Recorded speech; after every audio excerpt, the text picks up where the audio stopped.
the sun sign coming into the ninth house, the wonderful ninth house, right? So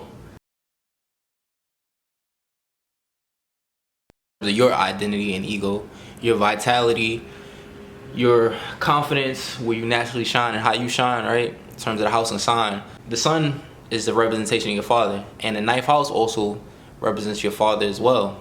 So it's said there's actually a branch of astrology called Hellenistic or traditional astrology, right?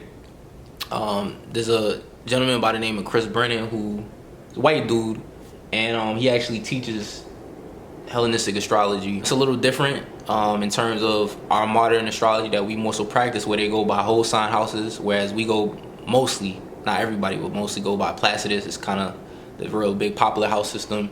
There's also said that certain planets do well in certain houses.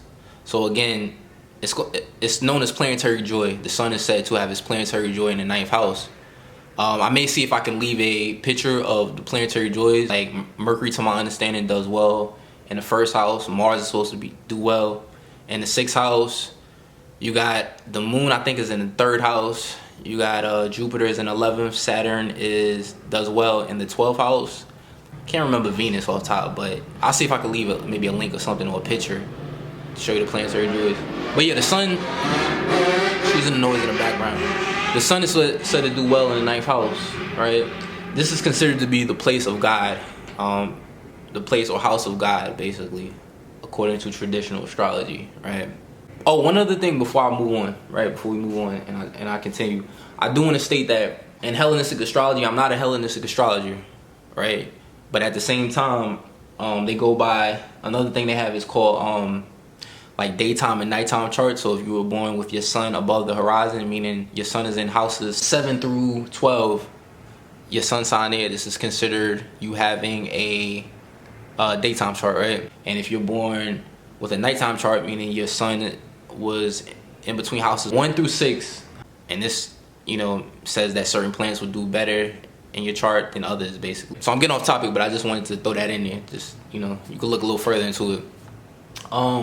So sun in the ninth house. If we talk about your father dynamic, your father, this ninth house can represent a lot of things, right? But it shows that he can have a Sagittarian type of influence, and so can you, right? Sagittarius is known as the explorer. This house corresponds with Jupiter, so it's all about growth and exploration.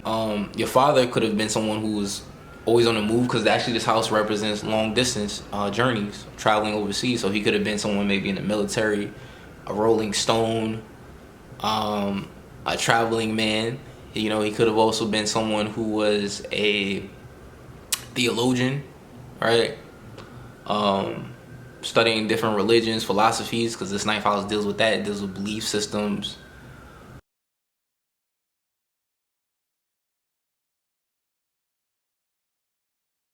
I know someone personally to where they were a Leo ascendant. They told me they were Aries. So I just happened to guess. I'm thinking in my head, I'm like, okay, well, that means that your son probably comes into the ninth house. And I'm like, okay, was your father some type of, they didn't tell me this, I'm just like, was your father some type of religious figure or spiritual leader or some shit like that?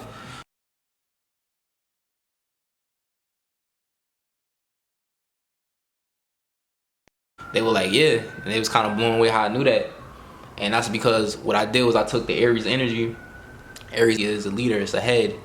And it's coming to the house of spirituality. So this is who their father, the energy he would have gave off, right?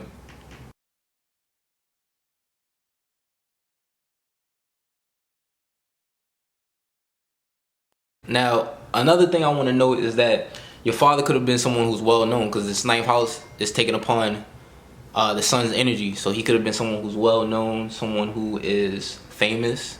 He could have been someone who's prominent, gained a lot of attention, basically. There can be other factors in there that changes, but this is something to think about. Maybe a government official as well.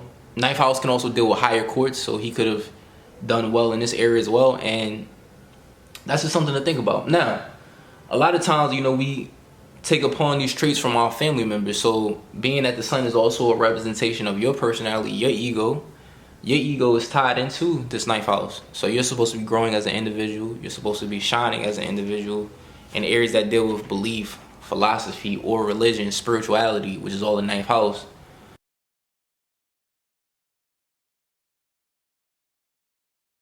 And a matter of fact, you need to be doing that for growth.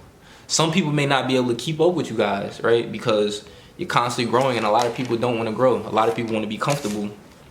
So that can be like the downside to this placement. If you're always on the go, you can know people from foreign cultures, as this is what this house deals with, and foreigners, things of this nature, but you may lose a lot of friendships because you're always on the move, you know? So if it's not you growing through through traveling and stuff, then this would just be, you know, learning either through college, through different universities. This could be you just self-educating yourself, but you need to be studying different philosophies, different cultures. Being that this house also deals with our beliefs, you have the sun's energy here. Sun is the ego and pride. So your ego and pride can be tied to, you know, just the things you believe in. So I just want to say that's cool, but just make sure, you know, you want to make sure you know what you're talking about when you have this placement. As you are shining in this area, you know, but you just always want to keep making sure you're elevating your knowledge, your spiritual insight or religious insight when you have this placement. Sun in the 9th house. I said this house corresponds with Sagittarius energy, but this is also like having a Sagittarius sun or Leo on the 9th house cusp, right? This house talks about post-high school education.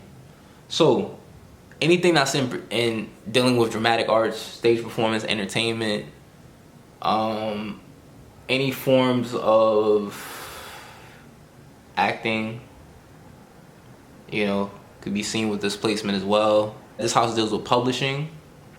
So you can actually publish material that deals with sun-like themes, right? So actually the sun rules over children as well too. You know, this could be something that you actually publish material on, or your beliefs, acting, things of this nature. So yeah, this house also, if we want to think about people that it corresponds with, this is your second marriage, this is your third child, and this is your fourth youngest sibling, can be seen from this 9th house. So they'll take upon Leo-like qualities. You know, they may be very well known or like to be seen as well, center of attention, outgoing. Signs, of course, on the cusp will change the energy, but this is just something to think about. You know, this is also the house too, I didn't mention this, that deals with your teachers and your gurus could be seen from this house too. So these could be people who are known as well that you attract. So that's just some things to think about with this placement. Stay tuned, we got more videos coming soon.